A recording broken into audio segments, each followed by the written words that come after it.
을 통해서 하나님의 보호와 성실한 직무 수행이라는 말씀 제목으로 말씀을 듣겠습니다.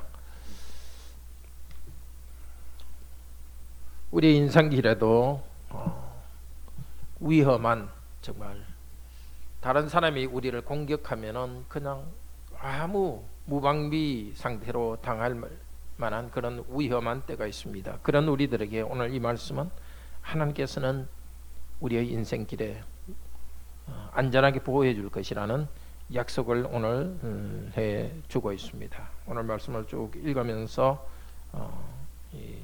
이야기 전개 과정에서 하나님의 은혜를 보도록 합시다. 야곱이 도망했습니다. 도망한 지 3일째 알려졌습니다. 라반은 그의 어머니의 형제들을 취했다. 23절에 하는데 어머니의 형제들이라는 것은 가족을 말하죠. 라반 자기의 가족을 가지고 추격해 왔습니다. 그런데 7일 동안 추격하여서 길르앗 산에서 곧 가까이 왔습니다. 상당히 7일 동안이나 추격할 동안에 이것을 잡히지 않고 갔다는 것은 상당히 뭔가 기적이랄까 그런 생각이 듭니다.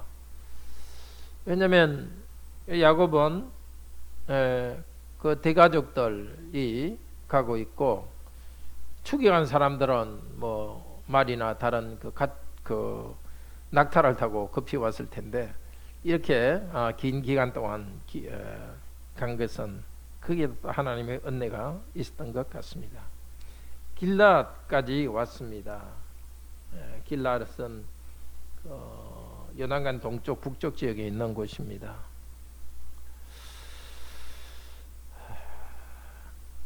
23절 끝에 길앗산에서 그에게 붙었다 이렇게 하는데요. 우리 개역성경에는 이르렀다 하는데 이 이르렀다는 게 보통 쓰는 말이 아니라 딱 붙어서 아주 폭력을 쓸 수 있는 그런 상태를 말합니다. 아주 공격할 태세가 되어 있습니다. 내일이면 공격할 계획을 가지고 있습니다. 근데 24절에 그 밤의 꿈에 하나님이 라반에게 나타나셨습니다. 야곱에게 좋은 것부터 나쁜 것까지 말하지 않도록 조심해라. 뭘 좋다 나쁘다 말하지 말고 말하자면 다투지 말라는 것입니다. 자, 정말 야곱으로서는 할 수 없는 일입니다. 하나님께서 밤에 나타나셔서 이 사람의 마음을 눌렀습니다. 바로 그날 밤 이제 야곱은 야곱대로 라반은 자기가 데려온 사람들과 길앗산에 텐트를 쳤습니다.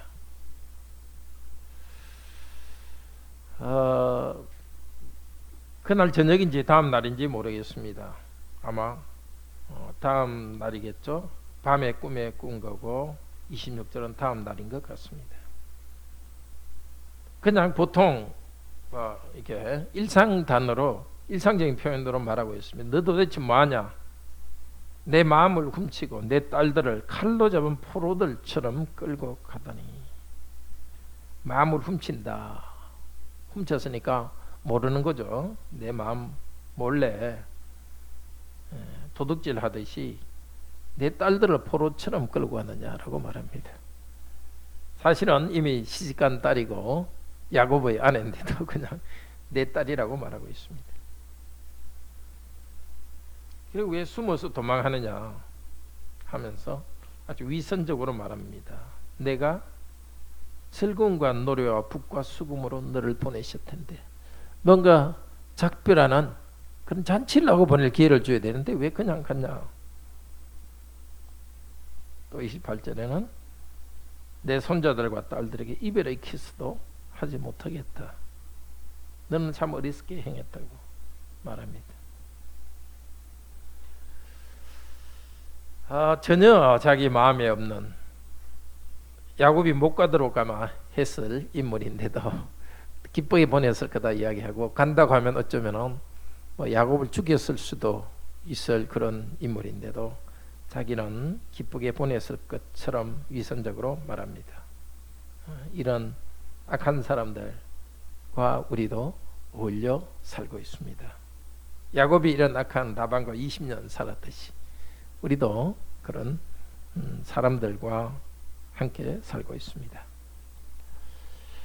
근데 라반은 말합니다. 나쁜 일 행할 능력이 내 손에 있지만, 이 말을 통해서 나쁜 일 행할 마음도 있었다는 겁니다.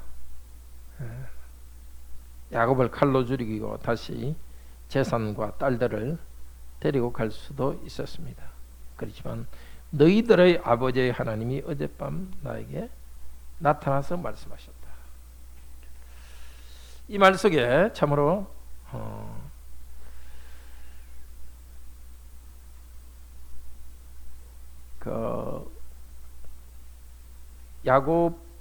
야곱을 하나의 가문 단위로 지금 보고 있는 것을 알 수 있습니다.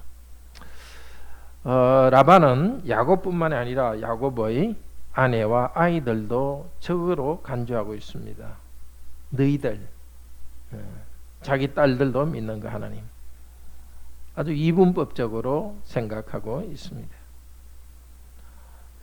그리고 지나왔지만 27절에 왜 숨어서 도망하며, 이 숨어서라는 말은 창세기 3장 8절 10절에 아담이 하와가 선악과를 따먹은 다음에 하나님으로부터 숨어 있는 것에 사용된 말입니다. 뭔가 떳떳하지 못하게 하나님 앞에 죄질을 사람처럼 떠났다고 합니다. 그렇지만 너희들의 아버지 하나님, 그들의 야곱의 가문의 하나님께서 자기에게 말씀했던 것을 그는 반복해서 말합니다. 하나님께서 그를 막으셨던 것입니다. 그런데 또 다른 걸로 트집 잡습니다. 30절에. 그런데 왜 나의 신을 훔쳤냐라고 말하고 있습니다. 앞쪽에 이제 문제 삼은 것은 이제 그 30절 앞쪽에서는 자 이제 너는 가고 가는데 내 아버지의 집을 돈이여 돈처럼 생각하느냐 하면서 우리 사회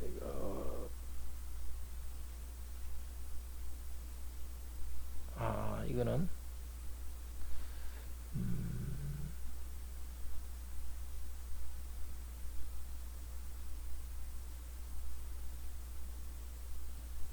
이건 아주 사모한다는 것은 직역이 그렇다는 것입니다. 아주 아버지의 집을 돈처럼 귀하게 여기면서 너가 떠나고 있는데 그건 좋다 인정하면서 왜 나의 신들을 훔쳤느냐라고 야곱에게 트집을 잡고 있습니다. 아마 앞쪽에 나왔지만은 그 라헬이 그 드라빔 그 신들을 훔쳐갔죠. 근데 지금 라반은 이 신들 문제도 있지만은 자기들 집의 재산 중에 뭔가 뺏어간 것이 있지 않나 하고 의심을 하는 것 같습니다. 야곱은 라반에게 대답합니다. 내가 이렇게 급히 떠난 것은 두렵기 때문입니다. 당신이 당신의 딸들을 내게서 강탈하지 않도록 하기 위해서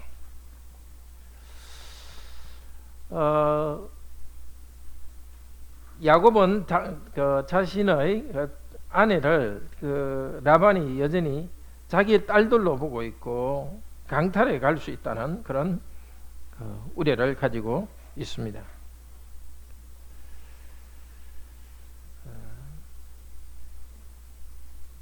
왜 떠났냐에 대해서 이렇게 대답하고 그 다음에 드라빔 문제에 대해서 만약에 발견된 사람은 살지 못할 것이라고 말합니다. 그리고 우리 형제들 앞에서 이 우리 형제들이라는 것은 지금 그 라반과 함께 온 사람들, 그 사람들을 말합니다. 하나의 정인으로 세워서 이것을 훔친 사람은 당신이 취하십시오. 이 말은 죽여도 된다는 것입니다. 라반과 이 야곱의 이야기에서 다시 그 29절에 보면 라반은 내가 너희들에게 나쁜 일할 능력이 있지만 너희들의 아버지의 하나님이 어젯밤에 나를 막았다 이렇게 하는데, 이 능력이라는 말, 그것이 하나님이란 말과 같습니다. 뒤에 엘, 능력이 엘인데요, 뒤에 아버지의 하나님 엘과 같은 말입니다. 라반이 비록 엘 능력이 있지만은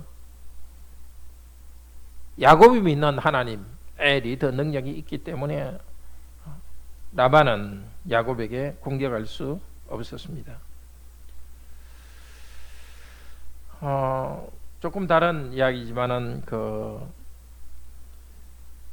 지금 요셉이 이 이야기는 요셉이 형들을 함정에 빠뜨린 것과 상당히 유사합니다. 왜 또 선과 악, 훔치다, 또 신 점치는 것, 발견된 사람은 죽을 것이다, 또 그 말하는 야곱은 알지 못했다. 창세기 44장에 나온 것인데요, 이런 것이 무슨 뜻이 있는지는 모르겠습니다. 그렇지만 형태적으로 많이 비슷합니다. 요셉이 자기 형제를 함정에 빠뜨린 것과 또 야곱이 이렇게 떠나는 것을 지금 이 성경 본문은 비슷하게 말하고 있습니다. 그 의미가 뭔지는 한번 좀 생각해 보시기를 바랍니다. 자, 계속해서 이야기는 진전됩니다. 야곱은 라헬이 훔친 것은 알지 못합니다.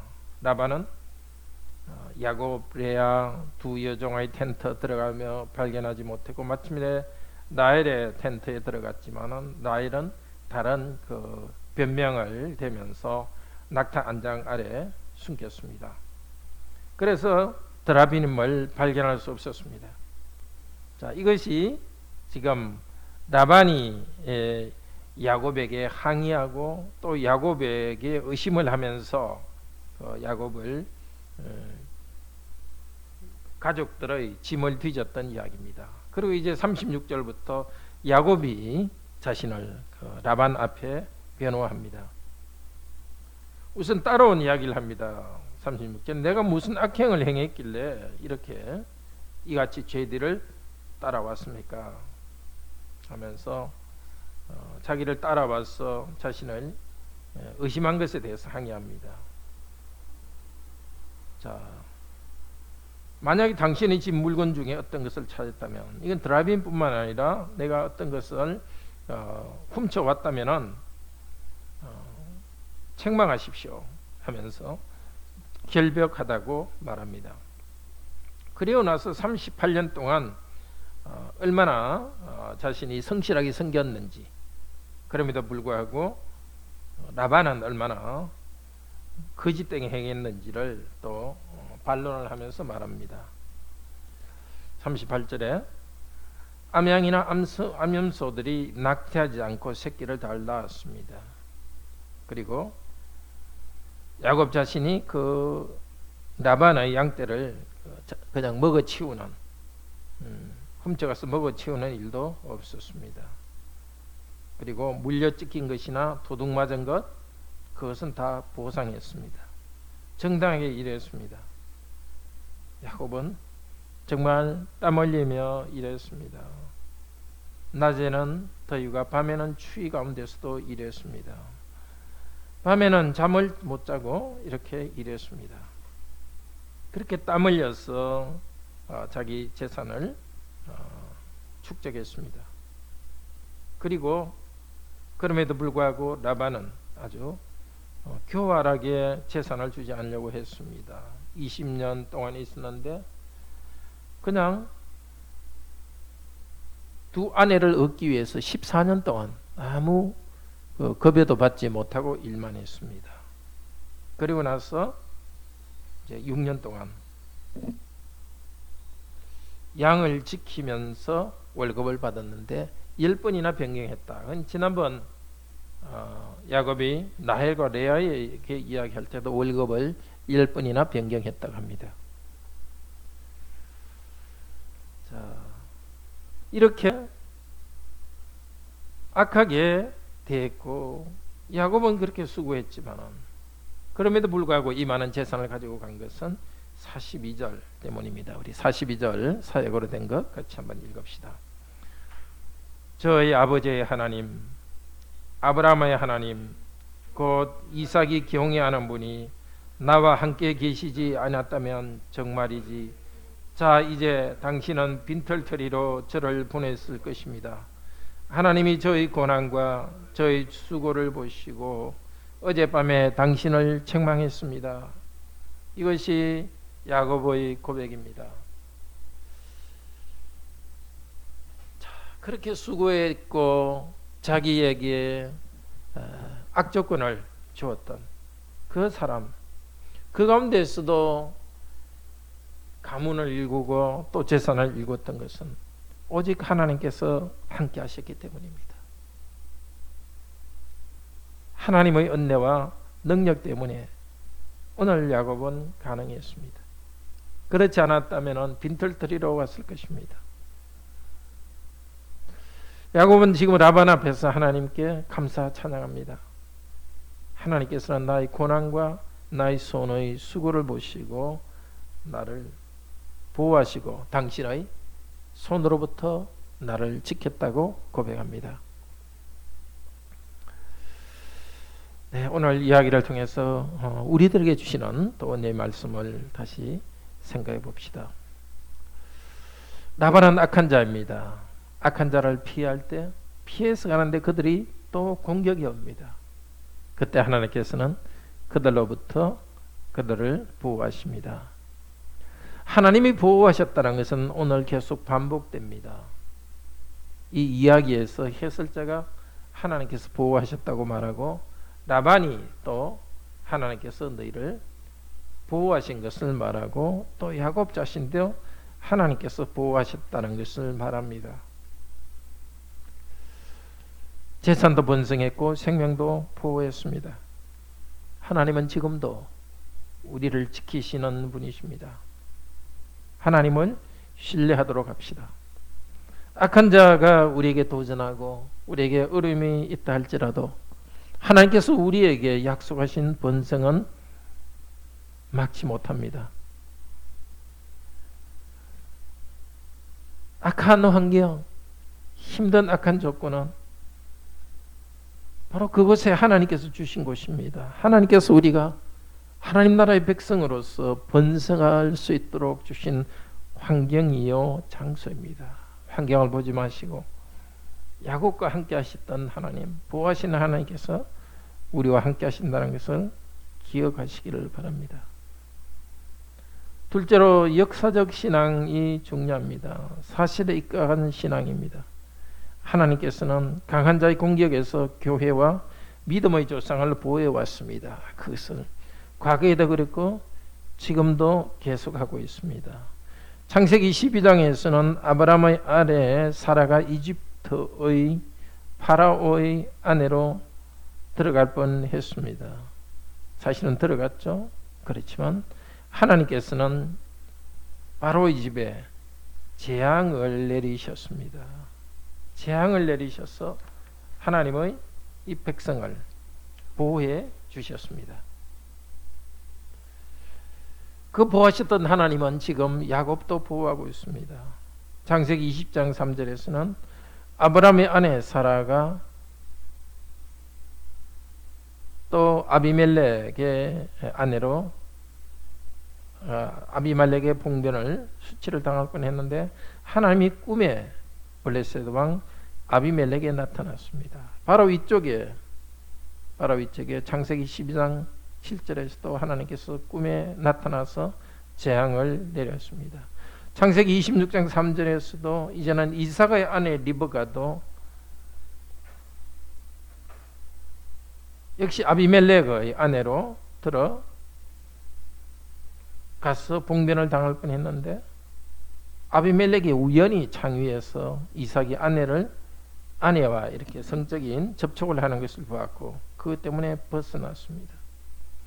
우연으로 보이는 이것, 꿈과 같은 그것을 통해서 하나님께서는 믿음의 조상을 인도하시고 보호했습니다. 신실하게 지켰습니다. 과거에 지키셨던 하나님은 우리 세대에도 우리도 지켜주십니다. 세 번째로 하나님 보호를 확신하려면, 그 은혜를 누리려면 우리는 하나님의 말씀에 순종하여 살아야 되겠습니다. 오늘 야곱의 고백을 보십시오. 야곱은 자기가 땀 흘려 일하고 정말 밤과 낮으로 일하는 성실성이 있었습니다. 그리고 자기가 먹이는 양들 중에 문제가 생긴 것은 자기가 보상해 주었습니다. 물론 그 당시에 고대 시대에 가축의 주인과 가축을 먹이는 사람 사이에는 이런 관례가 있었습니다. 어쨌든 야곱은 자기가 정당하게 일하고 또 보상해 주는 자기 성실하게 일을 했습니다. 성실하게 일할 때 하나님께서 그에게 재산을 또 주셨습니다. 우리도 하나님께서 구원의 은혜를 베풀 때까지 계속 인내하며 성실하게 살아가도록 합시다. 하나님 말씀에 따라서 우리가 해야 될 의무를 다합시다. 베드로전서 3장 15절은 이렇게 말합니다. 너희 속에 소망에 관한 이유를 묻는 자에게 대답할 것을 항상 예비하라. 왜 너희가 믿느냐 이렇게 할 때 우리의 삶으로서 대답해 줄 수 있도록 삶의 성실성이 있어야 됩니다. 베드로전서 3장 16절에서는 선한 양심을 가지라고 하면서 비방하는 자들을 부끄럽게 한다고 말합니다. 베드로전서 3장 15절 16절 같이 잘 아는 구절이지만 한번 봅시다.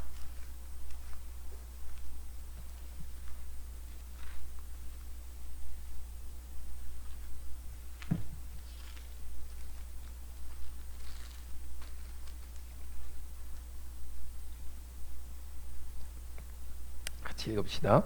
너희 맘에 그리스도를 주로 삼아 거룩하게 하고 너희 속에 있는 소망에 관한 이유를 묻는 자에게는 항상 대답할 것을 항상 준비하되 온유한 마음과 두려움으로 하고 선한 양심을 가지라. 이는 그리스도 안에 있는 너희의 선행을 욕하는 자들로 그 비방하는 일에 부끄러움을 당하게 하려 함이라. 자, 너희 속에 대한 소망에 관한 이유를 묻는 자들이 있을 것입니다. 왜 그리스도인이 됐냐 물을 때에 준비하라고 합니다. 뭘 준비해요? 대답할 것을 준비해야 됩니다. 그 대답할 것은 뭐냐면 선한 양심을 가지는 것입니다. 선한 양심이라는 것은 나의 도덕적인 판단의 방향이 선한 쪽이라는 겁니다. 그러니까 뭐가 나오죠? 선행이 나오는 겁니다. 선한 양심으로서 선행을 하는 것을 준비하라는 것입니다. 자,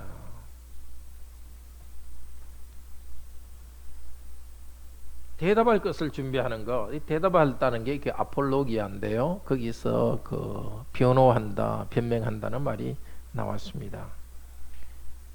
우리의 믿음을 사람들에게 말하고 복음을 나누기 위해서는 복음의 내용을 핵심적인 내용도 전해야 됩니다. 그럼과 동시에 우리가 준비해야 될 것은 우리가 선한 양심을 가지고 선한 행실을 사는 것, 그것이 복음 증거의 재료가 되는 겁니다. 내가 이렇게 사는 것. 야곱도 이렇게 떳떳하게 살았기 때문에 자신의 삶을 통해서 라반에게 말할 수 있습니다. 자, 오늘 결론적으로 하나님은 성도의 기도와 고난을 들으시고 보호하십니다. 야곱의 고난 가운데 함께 하시고 야곱에게 구원의 은혜를 베풀어 주셨습니다. 야곱을 보호해 주셨습니다. 계시록에서도 이 말씀을 또 이런 하나님이 계속해서 성도들의 기도와 고난을 들으신다는 것을 보여주고 있습니다. 계시록 6장 10절은 일곱 개 인을 뗄 때에 다섯 번째 인을 도장을 뗄 때에 있는 일입니다. 하나님께서 가지신 두루마리 책, 인류의 역사를 어떻게 진행할지에 대해서 계획한 것을 아들 하나님께 줍니다. 아들 하나님께서 근데 그 책에는 도장이 7개 찍혀 있습니다. 도장 하나하나를 풀며 책을 펼칠 때마다 인류 역사를 이루어 가십니다. 그런데 다섯 번째 도장을 풀 때에 바로 이런 일이 있습니다. 6장 10절 9절 10절 같이 읽읍시다. 다섯째 인을 떼실 때에 계시록 6장 10절 9절 다섯째 인을 떼실 때에 내가 보니 하나님의 말씀과 그들이 가진 증거로 말미암아 죽임을 당한 영혼들이 제단 아래 있어 큰 소리로 불러 이르되 거룩하고 참되신 대주제여 땅에 거하는 자들을 심판하여 우리 피를 갚아주지 아니하시기를 어느 때까지 하려 하시라니까 하니. 앞서간 하늘의 성도들은 하나님께 기도합니다. 순교한 성도들은 하나님, 거룩하고 참되신 하나님, 땅에 있는 자들을 심판하여 주십시오. 우리를 억압한 자들, 고난받게 한 자들을 벌내려 주십시오. 그렇게 할 때 하나님께서 응답하십니다. 12절 읽읍시다. 각각 그들에게 흰 두루마리를 주시며 이르시되 아직 잠시 동안 쉬되 그들의 동무종들과 형제들도 자기처럼 죽임을 당하여 그 수가 차기까지 하라 하시니라. 자, 이런 그 순교한 성도들이지만은 하나님께서는 이 순교한 성도들을 하늘의 영광 가운데 있게 하십니다. 앞으로 또 순교할 성도들 그들을 기다리고 있습니다. 근데 하나님께서 이렇게 하늘에서 기도하는 성도들의 음성, 그 기도를 따라서 심판이 계속 이루어지고 있습니다. 12절에도 하늘이 지진이 나고 하늘이 어두워지는 그런 이 땅에 재앙을 내려주십니다. 하나님께서는 성도의 기도를 들으십니다. 8장 3절에서 4절도 마찬가지입니다. 이 일곱째 인, 일곱째 도장으로 나타나는 재앙 다음에는 이제 천사들이 8장부터는 7개의 나팔을 가진 천사들이 나와서 이제 나팔을 불 때마다 하나님께서 재앙을 내려주십니다. 그것도 7개 도장이 찍힌 책을 떼는 것과 7개 나팔을 하나하나 부르가는 사이에 있는 것이 8장 1절에서 4절입니다. 그곳에서 예.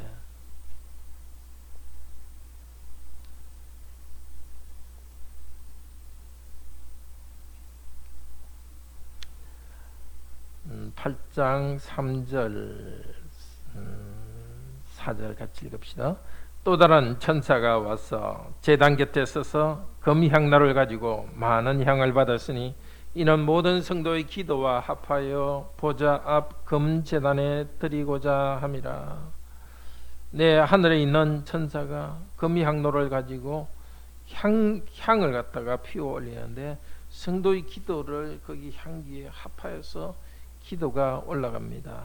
천사의 손으로부터 하나님께로 성도의 기도가 올라갑니다. 이 올라가는 일을 물론 하는 것은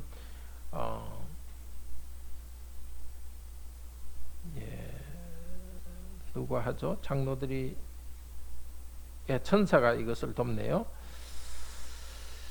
자, 제단계 성도들의 그 기도를 가진 금향로, 성도들의 기도가 하나님께 올라갑니다.